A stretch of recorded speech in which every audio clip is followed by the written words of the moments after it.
Praise the Lord. Greetings to you all in the name of our Lord and Savior Jesus Christ. Today's Bible verse, the Epistle of St. James, chapter 4, verse 7. Submit to God, resist the devil. ಯಾಕೋಬನ ಪತ್ರಿಕೆ 4ನೇ ಅಧ್ಯಾಯ 7ನೇ ವಚನ. ದೇವರಿಗೆ ಒಳಗಾಗಿರಿ, ಸೈತಾನನನ್ನು ಎದುರಿಸಿರಿ. ಇವತ್ತಿನ ವಾಕ್ಯವನ್ನು ನಾವು ಸ್ಪಷ್ಟವಾಗಿ ತಿಳಿದುಕೊಳ್ಳೋಣ. ದೇವರು ಇಲ್ಲಿ ಮಾತನಾಡ್ತಾ ಇದ್ದಾರೆ. ಮೊದಲನೆಯ ಕಾರ್ಯ ನಾವು ಏನು ಮಾಡಬೇಕಂತೆ? ದೇವರಿಗೆ ಒಳಗಾಗಬೇಕು. ನಮ್ಮನ್ನು ನಾವು ಸಂಪೂರ್ಣವಾಗಿ ಕ್ರಿಸ್ತನಿಗೆ ಒಪ್ಪಿಸಿಕೊಂಡವರಾಗಿರಬೇಕು.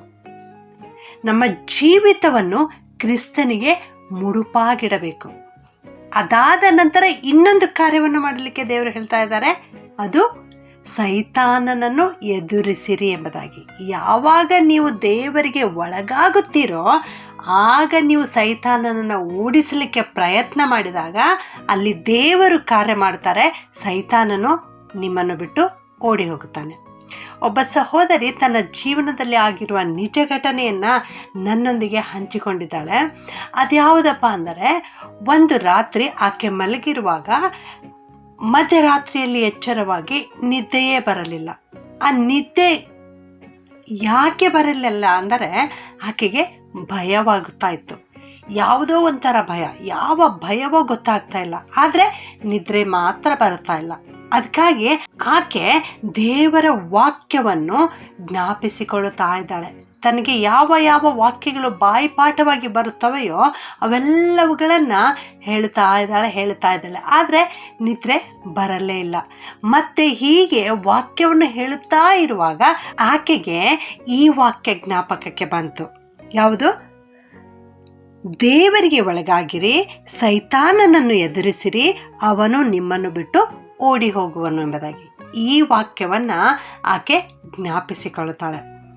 ದೇವರು ನನಗೆ ಕೊಟ್ಟಿರುವ ಆತ್ಮ ಬಲ, ಪ್ರೀತಿ, ಶಿಕ್ಷಣಗಳ ಆತ್ಮವೇ ಹೊರತು ಹೇಡಿತನದ ಆತ್ಮವಲ್ಲ. ಮತ್ತೆ ಹೀಗಿರುವಾಗ ನನಗೆ ಯಾಕೆ ಭಯವಾಗ್ತಾ ಇದೆ ಅಂದರೆ, ಈ ಭಯ ತಂದಾತನು ಸೈತಾನನೇ ಆಗಿದ್ದಾನೆಂಬುದಾಗಿ ಆಕೆ ಜ್ಞಾಪಿಸಿಕೊಂಡು ಯೇಸು ಕ್ರಿಸ್ತನ ಹೆಸರಿನಲ್ಲಿ ಆ ಸೈತಾನನಿಗೆ ಅಪ್ಪಣೆ ಕೊಡ್ತಾಳೆ. ಸೈತಾನನನ್ನು ಬಿಟ್ಟು ಹೋಗುವಂತೆ ಅಪ್ಪಣೆ ಕೊಡ್ತಾಳೆ. ಅದೇ ಕ್ಷಣದಲ್ಲಿ ಆಕೆ ನಿದ್ರೆಗೆ ಜಾರಿ ಹೋದಳು. ಬೆಳಿಗ್ಗೆ ಎದ್ದ ಮೇಲೆ ಅದನ್ನು ತಿರುಗಿ ಜ್ಞಾಪಿಸಿಕೊಳ್ಳುತ್ತಾ ಇದ್ದಳು. ಹೌದು ನನ್ನ ಪ್ರಿಯ ದೇವಜನರೇ, ನಿಮ್ಮನ್ನು ನೀವು ಕ್ರಿಸ್ತನಿಗೆ ಸಂಪೂರ್ಣವಾಗಿ ಒಪ್ಪಿಸಿಕೊಡುವಾಗ ಸೈತಾನನು ನಿಮ್ಮನ್ನು ಬಿಟ್ಟು ಓಡಿ ಹೋಗುತ್ತಾನೆ. ದೇವರು ನಿನಗೆ ಅಧಿಕಾರವನ್ನು ಕೊಟ್ಟಿದ್ದಾರೆ ಸೈತಾನನನ್ನು ಓಡಿಸಲಿಕ್ಕೆ. ಸೈತಾನನು ಬಹಳ ಯುಕ್ತಿಯುಳ್ಳವನಾಗಿದ್ದಾನೆ. ಸೈತಾನನು ನಿಮ್ಮ ಹತ್ತಿರ ಬಂದು ಮಾತನಾಡುವವನಾಗಿದ್ದಾನೆ. ಸೈತಾನನು ನಿಮ್ಮನ್ನು ನಂಬಿಸುವವನಾಗಿದ್ದಾನೆ. ದೇವರನ್ನು ಬಿಟ್ಟು ದೂರ ಹೋಗುವಂತೆ ಮಾಡುತ್ತಾನೆ. ಆದ್ದರಿಂದಲೇ ಪೌಲನು 2 ಕೊರಿಂಥಿ 2ನೇ ಅಧ್ಯಾಯ 11ನೇ ವಚನದಲ್ಲಿ ಈ ರೀತಿ ಬರೆಯುತ್ತಾನೆ, ಸೈತಾನನು ನಮ್ಮನ್ನು ವಂಚಿಸಿ ನಷ್ಟಪಡಿಸಬಾರದು, ಅವನ ದುರಾಲೋಚನೆಗಳನ್ನು ನಾವು ಅರಿಯದವರಲ್ಲವಲ್ಲ ಎಂಬುದಾಗಿ. ಅಂದರೆ ಆ ಸೈತಾನನ ದುರಾಲೋಚನೆಗಳು, ಕೆಟ್ಟ ಆಲೋಚನೆಗಳು ನಮಗೆ ಗೊತ್ತಿವೆಯಲ್ಲ. ಆದ್ದರಿಂದ ನಾವು ಎಚ್ಚರಿಕೆಯಾಗಿರಬೇಕು. ಸೈತಾನನು ನಮಗೆ ನಷ್ಟಪಡಿಸಬಾರದು, ನಮ್ಮನ್ನು ವಂಚಿಸಬಾರದು ಎಂಬುದಾಗಿ ಹೇಳ್ತಾನೆ. ಹೌದು, ಸೈತಾನನು ಹವ್ವಳ ಹತ್ತಿರ ಬಂದು ಹೇಗೆ ಮಾತನಾಡಿದನು?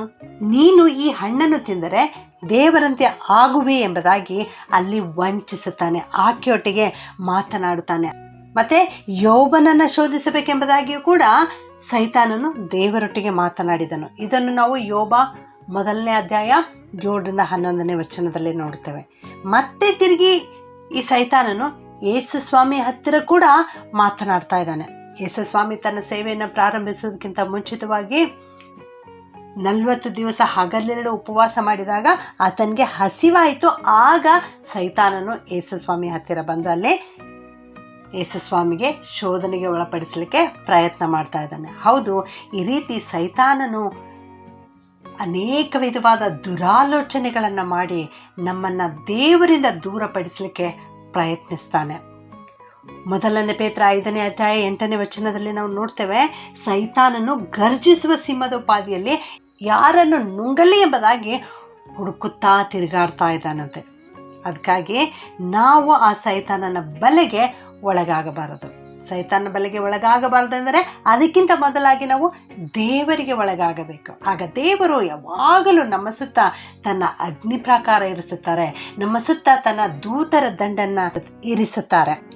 ಹೀಗೆ 3 ವಿಧದಲ್ಲಿ 3 ಜೊತೆಗೆ ಸೈತಾನನ್ನು ಮಾತಾಡಿದ್ದನ್ನು ನಾವು ಇದುವರೆಗೆ ಕೇಳಿದೆವು. ಮತ್ತು ಇದು ಪ್ರತ್ಯಕ್ಷವಾಗಿ ಮಾತನಾಡಿದನು. ಹಾಗೆಯೇ ಇನ್ನೂ ಬೇರೆ ವಿಧವಾಗಿಯೂ ಕೂಡ, ಪರೋಕ್ಷವಾಗಿಯೂ ಕೂಡ, ಇಂಡೈರೆಕ್ಟ್ಲಿ ಕೂಡ ಸೈತಾನನು ಮಾತನಾಡುವವನಾಗಿದ್ದಾನೆ. ದಾವೀದನಿಗೆ ಜನಗಣತಿ ಮಾಡಲಿಕ್ಕೆ ಸೈತಾನನ್ನು ಪ್ರೇರಿಸಿದನು ಎಂಬುದಾಗಿ ನೋಡ್ತೇವೆ. ಮತ್ತು ಯೇಸು ಕ್ರಿಸ್ತನಿಗೆ ಶ್ರಮೆಗಳು ಬರಬಾರದು, ಇದು ನಿನಗೆ ಆಗಬಾರದು ಎಂಬುದಾಗಿ ಪೇತ್ರನ ಮೂಲಕ ಕೂಡ ಅಲ್ಲಿ ಸೈತಾನನು ಮಾತನಾಡಿದನು. ಮತ್ತು ಯೇಸು ಸ್ವಾಮಿನ ಹಿಡಿದುಕೊಡಲಿಕ್ಕೆ ಯೂದನ ಹೃದಯದಲ್ಲಿ ಕೂಡ ಸೈತಾನನು ಮಾತನಾಡಿದನು. ಹೀಗೆ ಸೈತಾನನು ಅನೇಕ ವಿಧವಾದ ದುರಿಚ್ಛೆಗಳನ್ನು ನಮ್ಮ ಜೀವನದಲ್ಲಿ ತಂದು ಹಾಕುವವನಾಗಿದ್ದಾನೆ. ಅದಕ್ಕಾಗಿ ಯಾವ ಒಂದು ಕೆಟ್ಟ ಆಲೋಚನೆಗಳು, ಕೆಟ್ಟ ಕಾರ್ಯಗಳು ನಮ್ಮ ಬಳಿ ಕೂಡ ಸುಳಿಯದಂತೆ ನಾವು ಎಚ್ಚರವಾಗಿರಬೇಕು.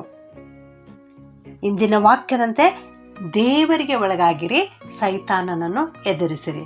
ಒಂದು ವೇಳೆ ನೀವು ದೇವರಿಗೆ ಒಳಗಾಗದೆ ಕೇವಲ ಸೈತಾನನನ್ನೇ ಎದುರಿಸಲಿಕ್ಕೆ ನೀವು ಪ್ರಯತ್ನ ಮಾಡುವುದಾದರೆ ಆ ಸೈತಾನನು ನಿಮ್ಮ ಮೇಲೆ ಬಿದ್ದು ನಿಮ್ಮನ್ನು ನಾಶ ಮಾಡುತ್ತಾನೆ. ಅಪೊಸ್ತಲರ ಕೃತ್ಯ 19ನೇ ಅಧ್ಯಾಯದಲ್ಲಿ ನಾವು ನೋಡುತ್ತೇವೆ, 14ನೇ ವಚನದಲ್ಲಿ ಅಲ್ಲಿ ಒಬ್ಬ ಸ್ಕೇವ ಎನ್ನುವಂಥ ಒಬ್ಬ ಮನುಷ್ಯನಿದ್ದನು. ಅವನು ಮಹಾಯಾಜಕನಾಗಿದ್ದನು. ಅವನಿಗೆ 7 ಮಂದಿ ಮಕ್ಕಳಿದ್ದರು. ಆ 7 ಮಂದಿ ಮಕ್ಕಳ ಕಾರ್ಯ ಏನಾಗಿತ್ತಂದರೆ ಸೈತಾನನನ್ನು, ದೆವ್ವವನ್ನು ಬಿಡಿಸುವುದು. ಯಾರಿಗೆ ದೆವ್ವ ಹಿಡಿದಿತ್ತೋ ಅಂಥವ್ರಿಗೆ ದೆವ್ವಗಳನ್ನು ಬಿಡಿಸ್ಬೇಕಂತ ಆಗಿನ ಕಾಲದಲ್ಲಿ ಕೆಲ ಜನರು ಓಡಾಡ್ತಾ ಇದ್ದರು. ಅದರಲ್ಲಿ ಈ 7 ಮಂದಿಯೂ ಕೂಡ.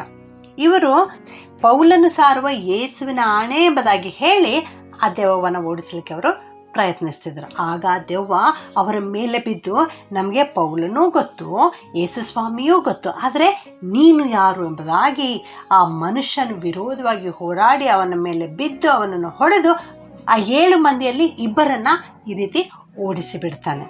ಹೌದು ನನ್ನ ಪ್ರಿಯ ದೇವಜನರೇ, ನಾವು ಎಚ್ಚರವಾಗಿರಬೇಕು. ಮೊದಲು ನಮ್ಮನ್ನು ನಾವು ಕ್ರಿಸ್ತನಿಗೆ ಸಮರ್ಪಿಸಿಕೊಡಬೇಕು, ನಂತರ ಸೈತಾನನನ್ನು ಎದುರಿಸಬೇಕು. ಪ್ರಾರ್ಥನೆ ಮಾಡಿಕೊಳ್ಳೋಣ. ಸರ್ವಶಕ್ತನಾದ ನಮ್ಮ ಪರಲೋಕದ ತಂದೆಯಾದ ದೇವರೇ, ನಿಮಗೆ ವಂದನೆ ಸಲ್ಲಿಸುತ್ತೇವೆ ಕರ್ತನೆ. ನೀವು ನಮ್ಮ ಜೀವಿತದಲ್ಲಿ ಅನೇಕ ಆಶೀರ್ವಾದಗಳನ್ನು ಮಾಡಿ ಯಾವಾಗಲೂ ನಮ್ಮ ಜೊತೆಗೇ ಇದ್ದು ನಮ್ಮನ್ನು ನಡೆಸುತ್ತಾ ಇದ್ದೀರಿ ದೇವರೇ. ಅದಕ್ಕಾಗಿ ನಿಮ್ಮನ್ನು ಕೊಂಡಾಡುತ್ತೇವೆ ಕರ್ತನೆ. ಅಪ್ಪ, ಇಂದು ನೀವು ಕೊಟ್ಟಿರೋ ವಾಕ್ಯಕ್ಕಾಗಿ ವಂದಿಸ್ತೇವೆ ಕರ್ತನೆ. ದೇವರಿಗೆ ಒಳಗಾಗಿರಿ, ಸೈತಾನನನ್ನು ಎದುರಿಸಿರಿ ಎನ್ನುವ ವಾಕ್ಯ ಇವತ್ತು ನಮಗೆ ಕಲಿಸಿಕೊಟ್ಟದಕ್ಕಾಗಿ ನಿಮ್ಮನ್ನು ಕೊಂಡಾಡ್ತೇವೆ ಕರ್ತನೆ. ಈ ವಾಕ್ಯ ಕೇಳಿಸಿಕೊಳ್ಳುತ್ತಿರುವ ಪ್ರತಿಯೊಬ್ಬೊಬ್ಬರನ್ನು ಆಶೀರ್ವಾದ ಮಾಡು ಸ್ವಾಮಿ. ಅಪ್ಪ, ನಾವೆಲ್ಲರೂ ನಮ್ಮನ್ನು ನಾವು ಸಂಪೂರ್ಣವಾಗಿ ನಿನಗೆ ಸಮರ್ಪಿಸಿಕೊಂಡು ಜೀವಿಸಲಿಕ್ಕೆ ಸಹಾಯ ಮಾಡು ಕರ್ತನೆ. ನಿನ್ನ ವಾಕ್ಯಗಳನ್ನು ಅನುಸರಿಸಿ ನಡೆಯಲಿಕ್ಕೆ ಸಹಾಯ ಮಾಡು ಕರ್ತನೆ. ಅಪ್ಪ, ದೇವರಿಗೆ ಒಳಗಾಗಿದ್ದು ಕ್ರಿಸ್ತನಿಗೆ ನಮ್ಮನ್ನು ನಾವು ಸಂಪೂರ್ಣವಾಗಿ ವಹಿಸಿಕೊಟ್ಟು ಸೈತಾನನನ್ನು ಓಡಿಸಲಿಕ್ಕೆ ನಮಗೆ ಸಹಾಯ ಮಾಡು ಕರ್ತನೆ.